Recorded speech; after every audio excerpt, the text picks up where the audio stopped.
Have you seen him yet? No, yet, not yet. Ah, well, he's terrific. He doesn't bite. Yeah, this way. Okay. Skosh. It's been used Countless times. In fact, you know, you're repeating yourself. Unlike me, who is everything is fresh. Roll tape. Okay. Mr. Carter, I'm afraid I need for you to sit back a little bit, please. Thank you. I need to list this way if I'm going to list, right? Okay. I think one of my great pet peeves in life are salesmen who call me on the telephone while I'm at home. Yeah. And you get to play a boss of people who do this for a living. Yeah. Yeah. Don't you wish you were me?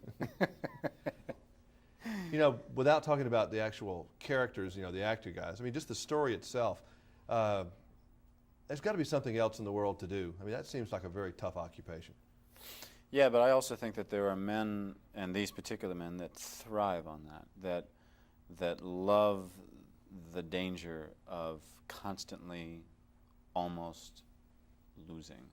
I think that these are a group of men who are desperate for that excitement, because when they win big, and I think that their competitiveness in this film shouldn't belittle their perhaps admiration for each other, and I think that that's true in certain of the friendships in the film, and I think that there's also a level of respect that is unspoken, because when there's a player that's better at the game than you are, there's a certain, obviously, resentment, but I think there's also a respect.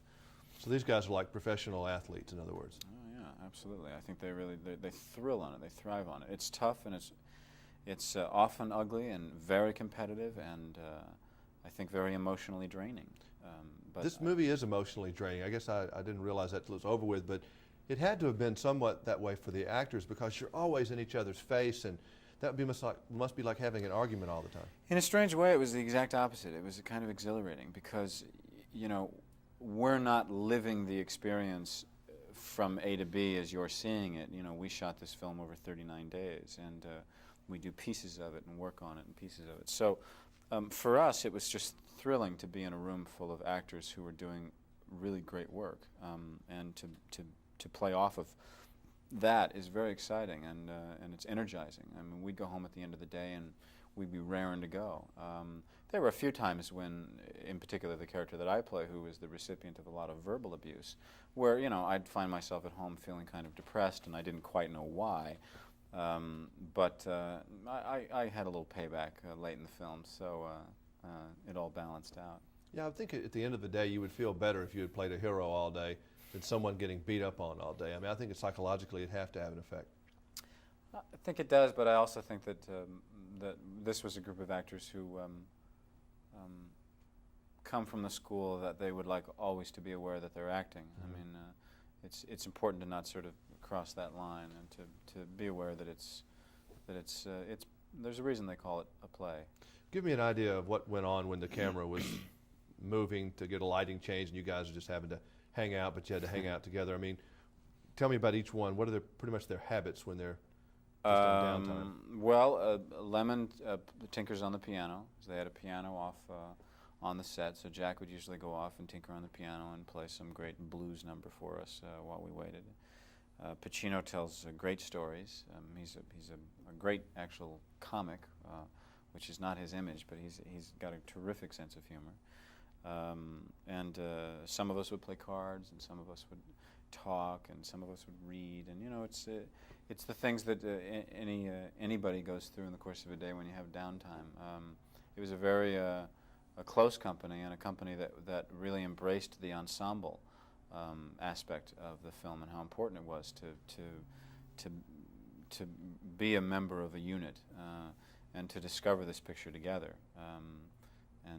So we really did have a rather extraordinary time over these days.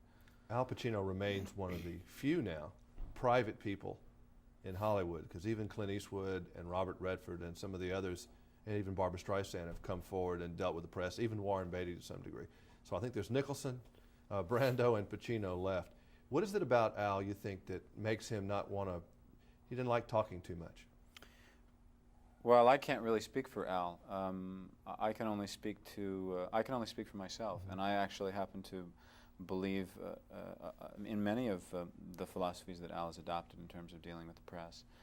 I think that it's hard enough to convince an audience that you're a character, that you're a different person for 2 hours on the stage or in a movie.